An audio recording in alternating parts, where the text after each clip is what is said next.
All right, I'm pretty sure Mike was trying to have a I gotcha moment here with me because Lamar Jackson has a .375 win percentage in the postseason, so he can't be a Hall of Fame quarterback.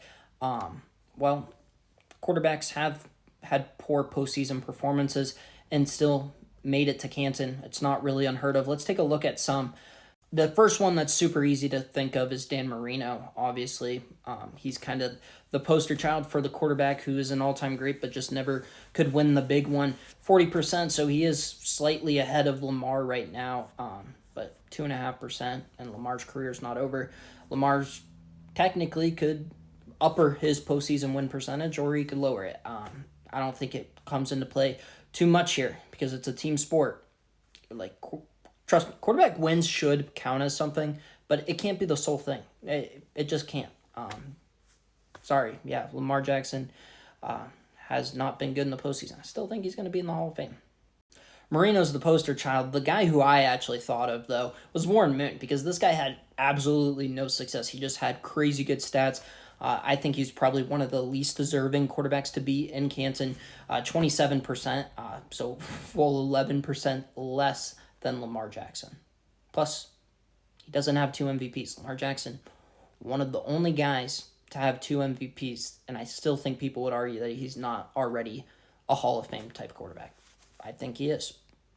Dan Fouts, similar to Marino, just edging up slightly. Dan Fouts and Dan Marino, they both played in a time where John Elway was there a lot. The Bengals with Ken Anderson and Boomer Esiason.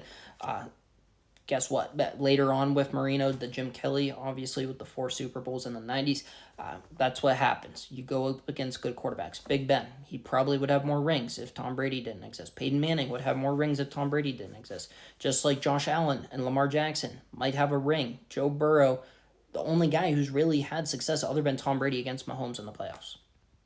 Drew Brees, 50%, so 9-9. But, this is pretty standard for a quarterback record in the postseason, because if you're going 1-1 in the postseason, that's a deep run technically. It means you made it to at least a divisional round.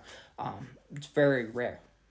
And then there are the Hall of Fame quarterbacks who have a really good postseason record. Troy Aikman, 68.8%.